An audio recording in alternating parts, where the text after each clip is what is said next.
By the turn of the 20th century, the Romans were big business. Throughout the 19th century, a series of highly successful, morally uplifting novels and plays had allowed readers to experience the darker side of the Roman Empire within the safety of a spiritual setting. The movies, however, were not yet ready. When they were, filmmakers already knew what the ancient world should look like. Paintings from the 1800s, some well-researched and some not, showed a Rome dangerous, dark, and completely well-suited for mass entertainment. In 1899, the 1880 novel Ben-Hur was brought to the stage in New York City. It starred William S. Hart as Messala, featured a ship interior, and the chariot race reenacted using actual horses. It finally closed in 1921 after over 6,000 performances. The movies made an early attempt at the same story, here shown in an unauthorized 1907 Kalem production. In 1911, the Kalem Company was sued and forced to pay $25,000 in damages. So much for so little. It was Italian filmmakers that showed the world how to make the Roman epic. Quo Vadis, from 1912, is called the first feature-length movie. Unlike any Hollywood film of the period, it boasted bigger sets, bigger casts, more lavish costumes, and a brutal running time of nearly 3 hours. But you got Nero fiddling while Rome burned, so it was worth it. Once thought lost, it is not, and copies can be found online. 1913 brought The Last Days of Pompeii. Filmed with suitable frenetic energy, it featured the first filmed reenactment of the destruction of Pompeii by Mount Vesuvius, but not the last. Cabiria of 1914 was grander yet. A huge international success, it enters the history books for introducing this to the language of filmmaking, the tracking shot.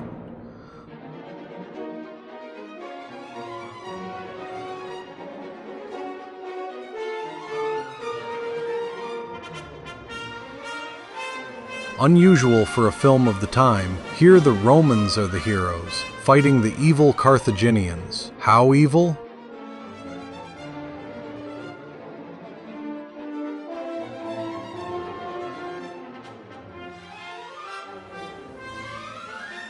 Take that, Temple of Doom. Arguably the first epic film, Cabiria's style influenced American filmmakers, notably D.W. Griffith and DeMille.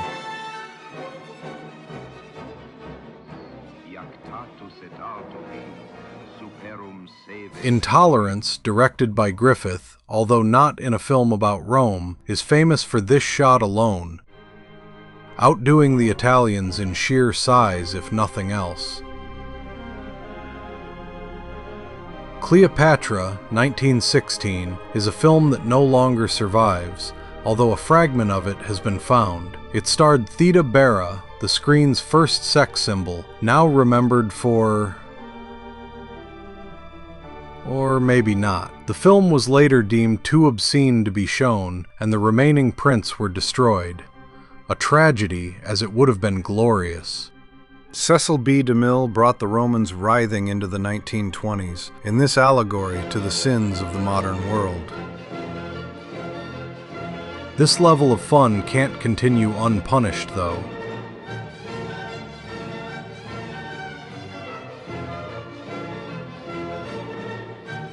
Yes, it's the Goths. Party's over. The sermon continues with the Ten Commandments. Moses parts the Red Sea, in an effect at least equal to the 1950s remake.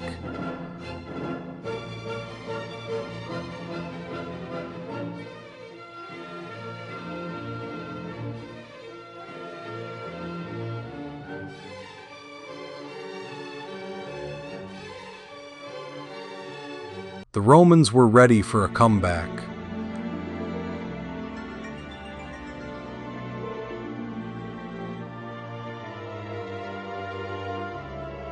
Costing over $4 million, it almost bankrupted the newly formed MGM.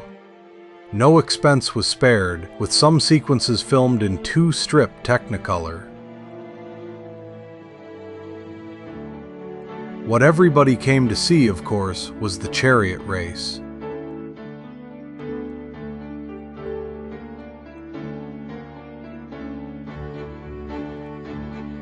Here the two stars with names that epitomize the silent era, Ramon Navarro and Francis X. Bushman, battle it out to the death.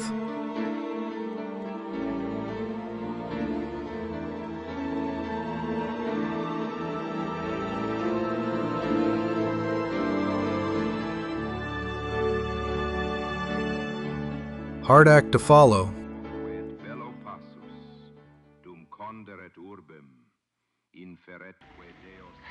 Take off your clothes. Get in here and tell me all about it.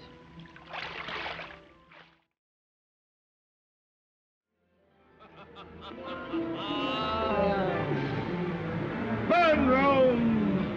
Burn! If in the melancholy shades below the flames of friends and lovers cease to glow. It was Cecil B. DeMille who took up the mantle of the epic, wrapped it in camp, and wore it for the next 20 years. No sacred dust, mine undecayed. Vying for opulence over accuracy, his films, with a cast of thousands, continue to cast a long shadow. And any mate. There are some attempts to depict real Roman life, as here in this street scene. But the scene this movie is best remembered for is pure DeMille.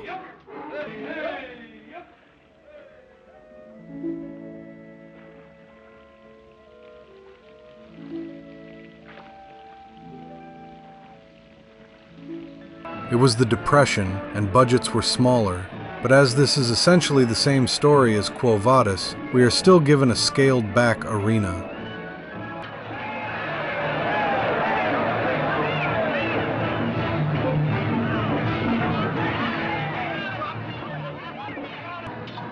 This is a DeMille film, and things quickly get out of hand.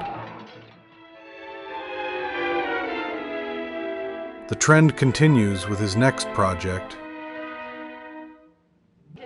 Here, as much is said about 1934 America as anything Roman. You mean Cleopatra? Well, what?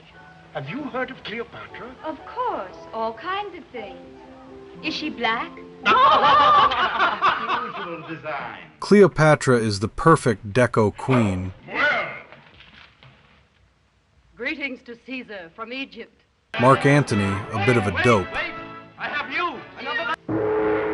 Things quickly get out of hand again. Some innuendo, anyone?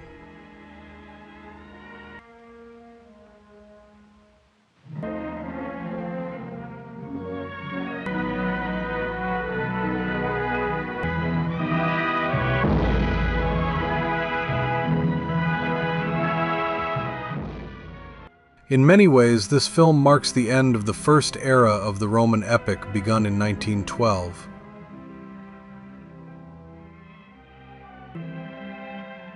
It would be many years before the Romans marched triumphantly across the screen.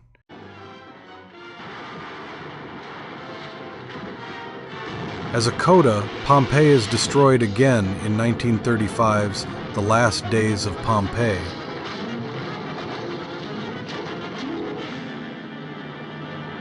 Haven't we seen this before?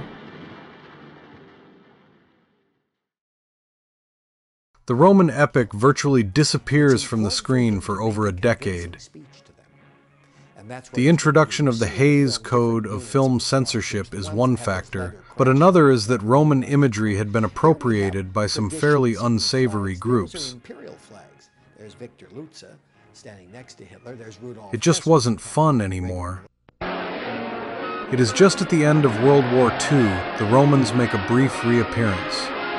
It is a false dawn.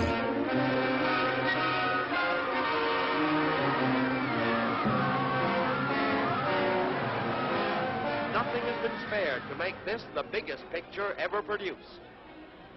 You'll never forget the Battle of the Nile, the palaces of the pharaohs, the ruthless men of Rome, the intrigue of Egypt, and the woman who was not afraid. The actual opening act of the new era was made by DeMille in 1949. Not set in Rome, but ancient Israel. Yes, I said ancient Israel.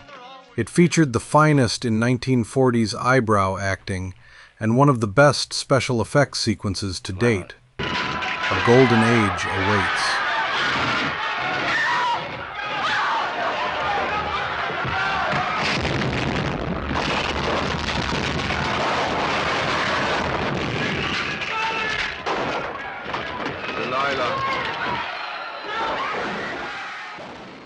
Atque alte, Moenia Rome, Musa, mihi. Commander, sir, if I might presume, sir, there's been much discussion of your unsurpassed victories. Did you fight the Britons with the mass movement of... We fought with our bowels. Try it sometime.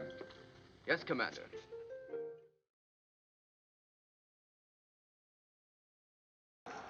Know it. Live it. Come, Petronius, attend me closely. Attend me closely in my ordeal. And this isn't just another movie. This represents the apex of motion picture making. No film made in the last 10 years can even remotely approach this historic movie. In size and spectacle and drama, it stands brilliantly and proudly alone. You are right, Petronius. How they love me. How indeed?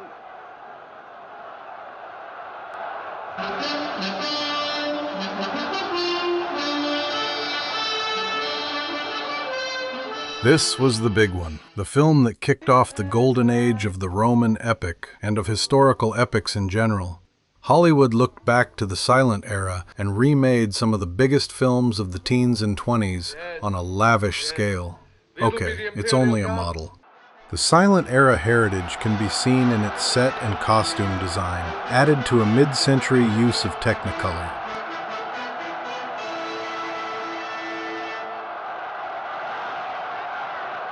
The Romans are still the bad guys, even the good ones. Apply the lash carefully now. Don't damage her skin. No, master. Take now this robe. Oh, receive honor. It is Peter Usanov's Nero that is the highlight. And as in any good Roman movie, there is retribution. The message? I fear the glory that was Rome will never fully be reached again, Marcus. Babylon, Egypt, Greece, Rome. What follows? A more permanent world, I hope. Or a more permanent faith. One is not possible without the other.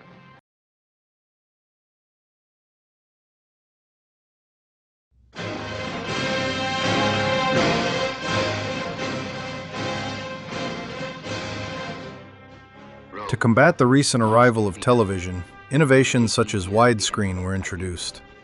The first widescreen movie is a Roman epic. On the foggy coast by gladiators. He probably will not be pleased to see me. The plot is part Quo Vadis, part Ben-Hur, and part Shroud of Turin. It was for your sake that he died. For the sake of all of us.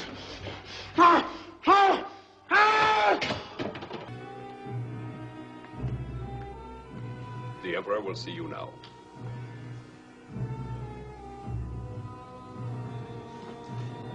The Empire is shown on a grand scale. The Rome that never was. But lest we get to like it too much, Masters of the world, you call yourselves! Thieves! Murderers! Jungle animals! A curse on you! A curse on your empire! got that?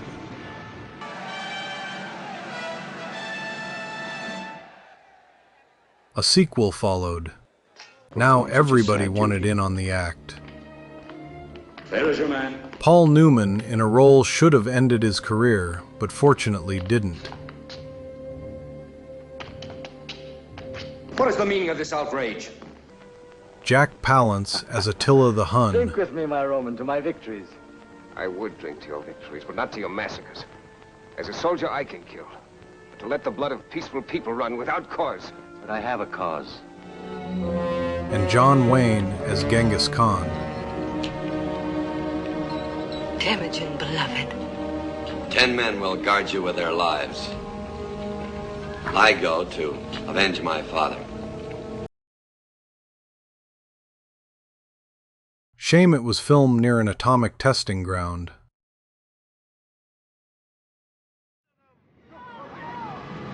The Lord of Hosts will do battle for us. Behold his mighty hand. Cecil B. DeMille returned one last time with his biggest sermon ever, remaking his own silent version.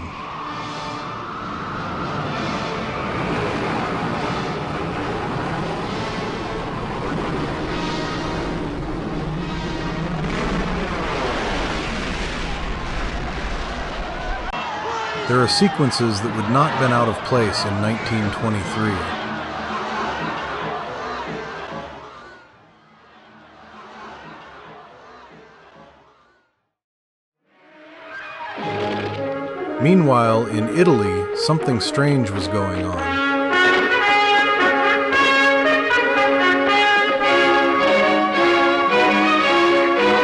Look at him, between Castor and Pollux. Deceit does not go with a man of such quality. No, we can't have this nonsense.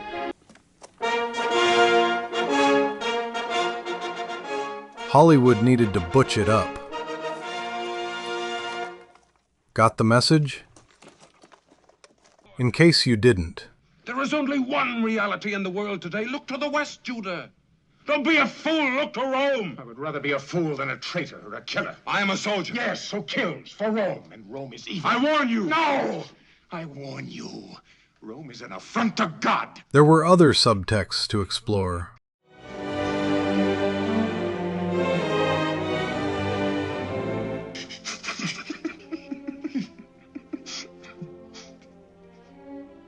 Look at you. For every attempt at accuracy, there is. Rome was never like this, but who cared? It looked great.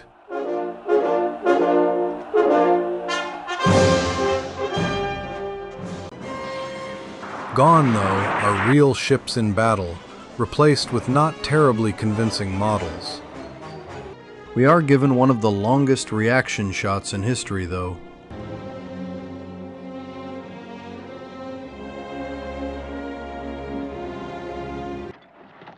What everyone came to see, of course, was the chariot race. Here, the two iron-jawed stars, Stephen Boyd and Charlton Heston, battle it out to the death. Hard act to follow.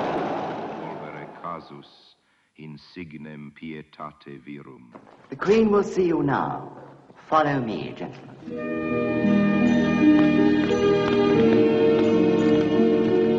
In here, gentlemen, please. All right, I'll come straight to the point, Miss. You. Yes? Is there something I can do for you?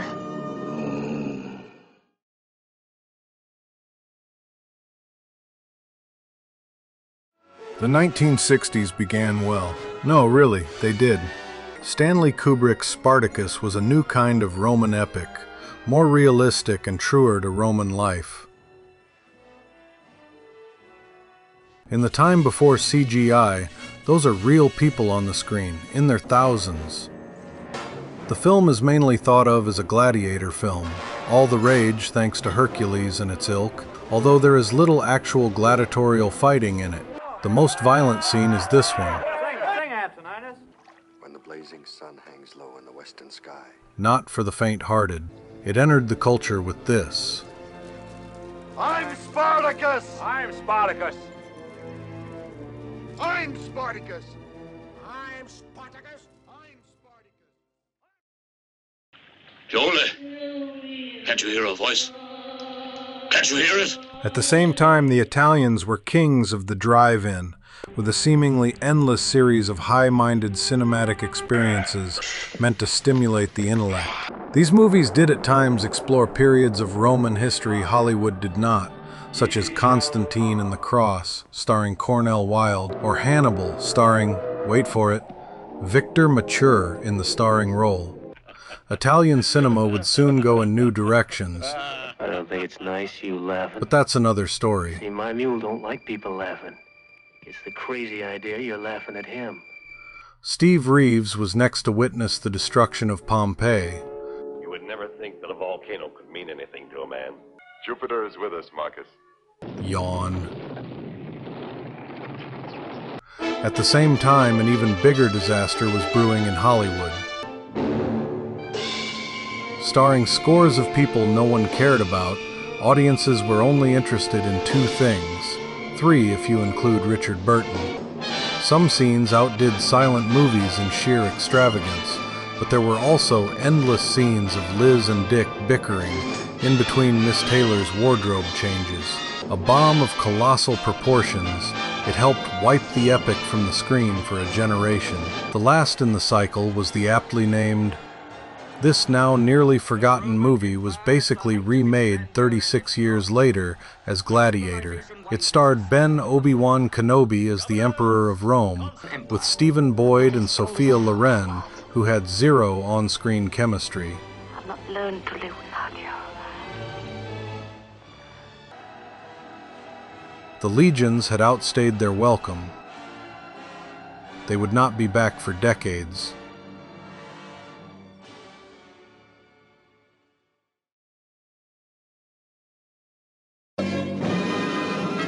Months later, after an absence of 3 years, the Romans now disappear into comedy and farce in an attempt to escape a now hostile public. I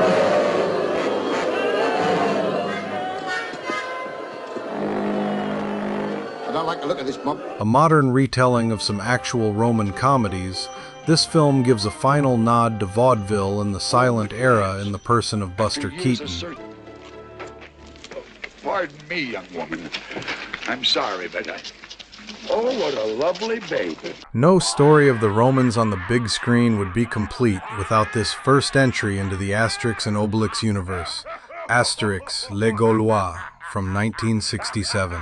Having nothing whatever to do with Vikings, this B-movie loosely tells the story of Boudica's rebellion. See the occult terrors of the Druids, as the Roman lash tries to tame the will of a golden goddess.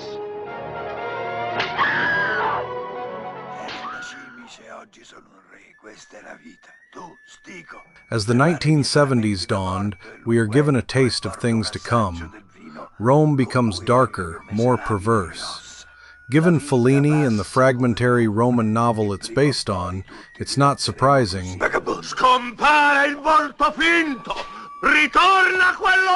Sometimes Carry On movie cast member Frankie Howard starred in this intellectually nuanced look at the lighter side of Roman life. Yes, well.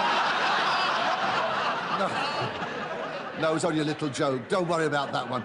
The high point of this period was I, Claudius, made for British television, a toned-down version of Robert Graves' novel based on Suetonius. Your emperor is amongst you once again. It boasted an incredibly stacked cast, with included Derek Jacobi, Brian Blessed, Sean Phillips, Wonderful. John Hurt, Yes, I remember. Patrick Stewart, and John Rhys Davies, to name but a few. He has become a god. Rather than kicking off a renaissance, there emerged a frightening harbinger of the future. Filled with embarrassed stars and some horses who had no idea what they were getting into, it spawned imitators in the early 21st century. If being a revolutionary is striking new ground for the first time,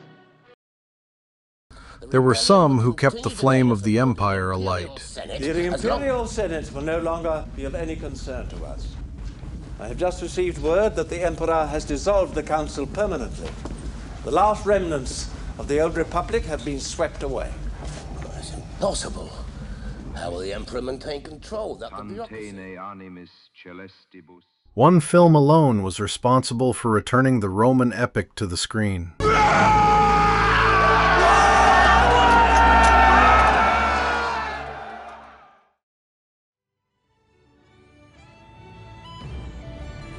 Think what you may of the source.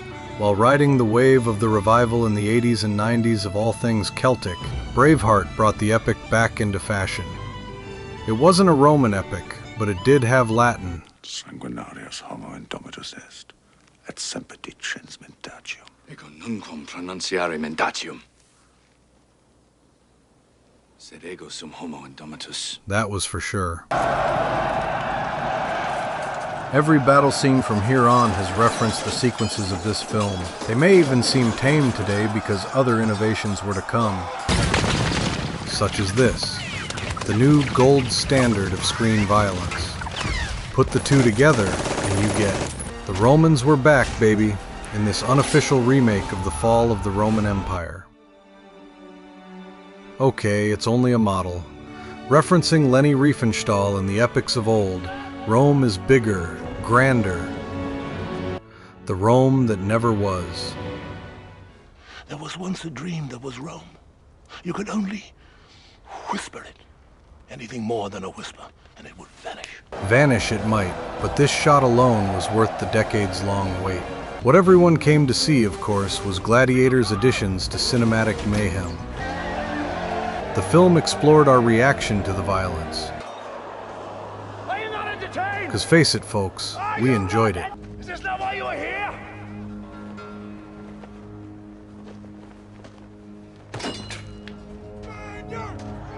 Multosque peranos errabant. Among its many innovations, Lord of the Rings introduced the ability to animate thousands of computer-generated soldiers. Now everybody wanted in on the act. Film after film was made with seemingly no other purpose than to outdo the other guy with the battle scenes. You are not my finest enemy! Here we are given a CGI nod to intolerance, just not nearly as impressive. Roman farce continued to be made. A so-called accurate retelling of the King Arthur legend, it suffered from geographical nonsense and a complete misunderstanding of the events of the 5th century. It was the first movie I remember featuring Stellan Skarsgård, so I give it points for that. Another retelling of King Arthur surfaced in The Last Legion. Do you remember this? I don't. Not as many as I thought. Now we have a fight. The era ends where it began. Legolas is defending Minas Tirith once again.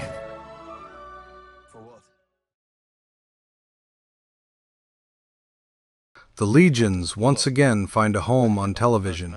HBO's Rome was one part serious historical drama, one part shameless soap opera, and one part watered-down Godfather. Pompey and the Senate have formally declared that Gaius Julius Caesar is an enemy of Rome. For every scene like this, there is...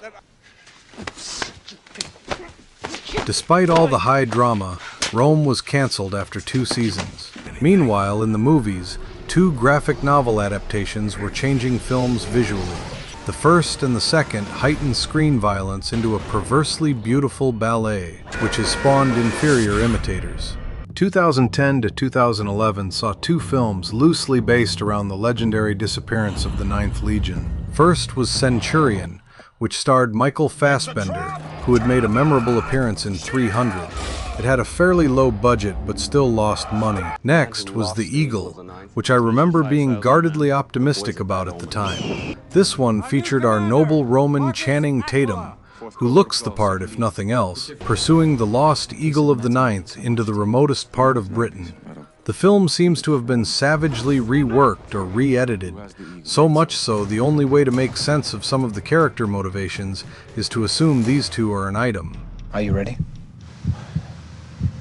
It also totally wastes Mark Strong, a crime in itself. He knows. We enter a dark age when it comes to Romans on the big screen. How can you tell? A Pompeii movie and remakes. Trying desperately to cash in on the success of Game of Thrones, we have Kit Harington in a Spartacus/70s disaster movie with comically over-the-top scenes of destruction and chaos. Totally forgettable. Next up, we have movies that should not be remade.